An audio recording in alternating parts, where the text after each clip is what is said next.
Hey folks, just another quick update regarding malignancies and cancers. I remembered probably a few weeks ago, I was talking to one of the surgeons, and the cancer doctor is also present. And the discussion went in a direction I did not expect for it to go. The gist was that when I did general medicine years back, we would usually have the patient with known cancers go to talk with the dietitian with regards to things that they should stay away from now that they've been diagnosed with big C.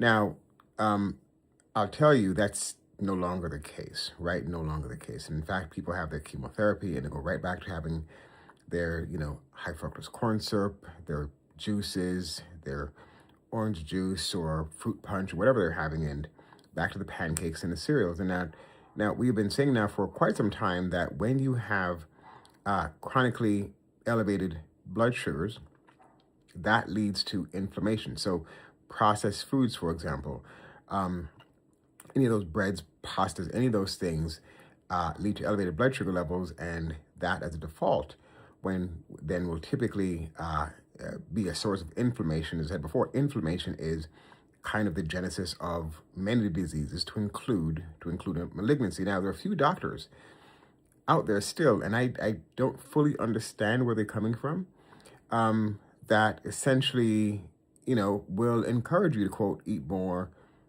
stuff, processed foods, pancakes, waffles, right?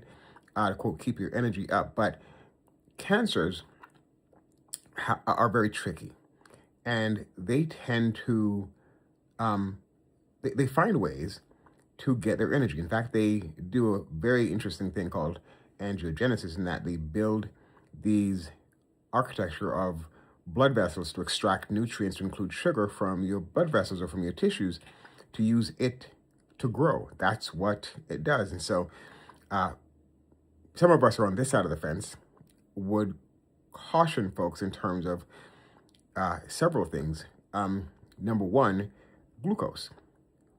Glucose, high fructose corn syrup, any of those things, again, elevated levels of glucose once you're diagnosed, in fact, before you're diagnosed with malignancy or cancer, should be restricted as best as you can. Some people would actually do intermittent fasting for a day or two or three a month, just to restrict how much sugar that malignancy, that cancer, has to utilize for it to grow. So that'd be one main thing. And in fact, most people that, again, on this side of the fence, they know that. It's what makes sense.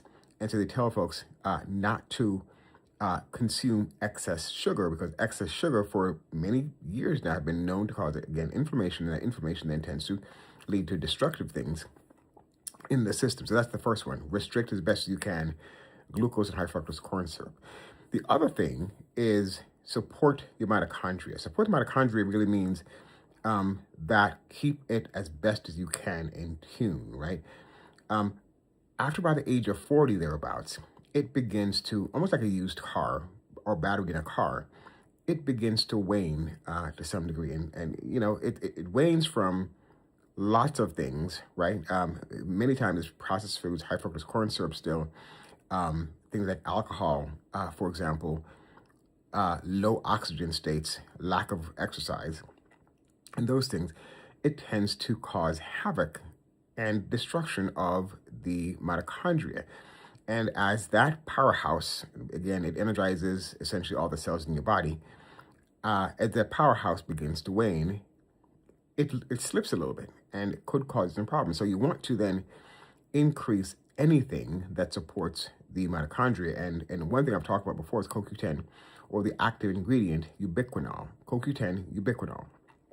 Now, it is really one of the powerhouses of supporting your mitochondria. That's one. And high on that list as well would be things like berberine. So CoQ10, ubiquinol, berberine is another one. And then foods like garlic, or cruciferous vegetables like broccoli and red cabbage and Brussels sprouts. All of those things help to support the mitochondria. I would, again, embark on as many of those as I possibly can. And lastly, we know And there are a few people, I guess they're getting paid by somebody to say these things, but there are a few people who still suggest that, quote, seed oil, processed oils are somehow good, right? Folks, if it's not natural, and seed oils many times are, they're processed, they're bleached, they're oxidized, they're all of these things. And again, by default, they are inflammatory. And inflammatory things causes you, or will likely cause you, to have problems. And problems I'm talking about is inflammation. Inflammation, again, leads to things like malignancies and cancer. So you want to, as best as you can, reduce the seed oil. So that's peanut oil, cashew oil, sunflower oil, safflower oil, right? Those things are inflammatory. And again, if you need to fry something, right? You could use avocado oil or coconut oil, but for the most part, you want to stay towards the things with really high polyphenol levels, things that decrease overall inflammation, like olive oil. So, right, if you're going to fry some stuff in, then yeah, do the avocado and avocado and coconut oil. But for salads and those things, which again, once you've diagnosed with the big C, you want to embark on those kinds of foods that's going to decrease your inflammation, like olive oil and good salads and tomatoes, and right, those things are going to help you. Avocados going to help you, right, reduce your overall body inflammation, and a little bit of olive oil and those things again, and turmeric is the other one I would add to that list. Will help you decrease overall body inflammation. So again, from the top, reduce as you can glucose and high fructose corn syrup to support your mitochondria as best as you can, those two things, and lastly, just as best as you can, reduce your consumption of seed oils. Thanks for listening.